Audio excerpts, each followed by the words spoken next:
So this is a video covering production planner workbench. So this is a screen that it's going to be used day and daily. So whenever you open it, you can put filters on straight away.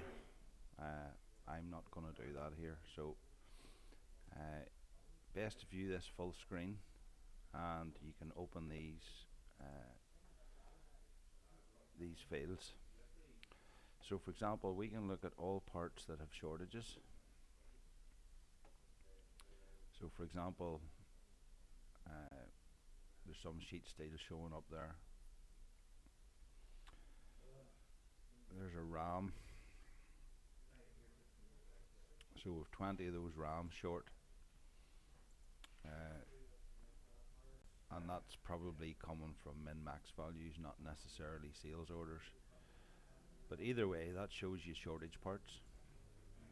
You can also go down to jobs, and you can look at all jobs or shortage jobs. So for example, if I click on the top one here, which is job, well, I'll actually pick this 61, and I pick on materials. This is showing you what materials I'm short of for that job. So this is a very, very useful screen. We were spending a lot of time on this.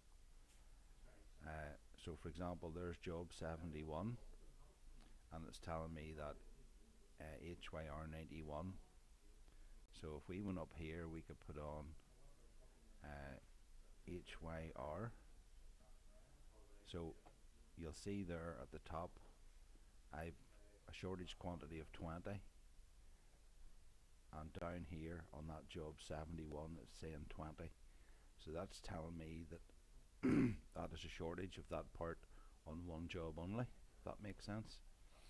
So you can interrogate the data here and figure out what's what.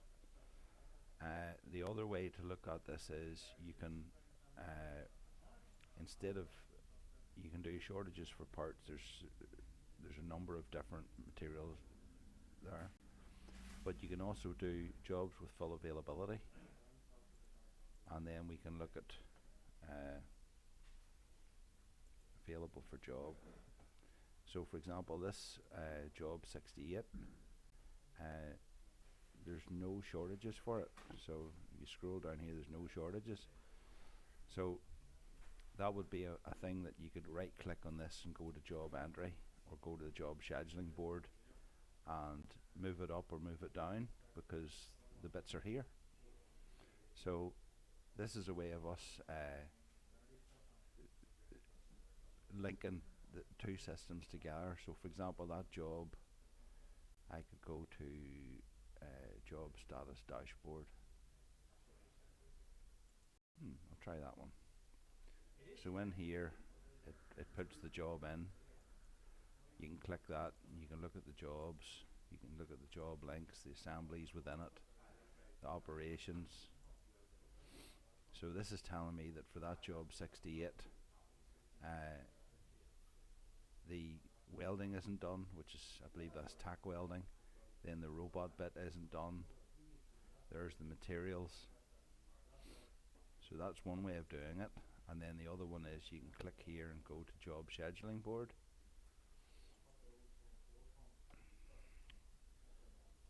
So in here, when you click the job, you'll see here, say for example that was beyond today and you had availability, you could drag this back and move it further up the food chain to process the job, because all the bits are here, if that makes sense. So this is going to be a very important screen for production team, scheduling team, buyers, everybody. We're all going to be on this from time to time. Hopefully that helps.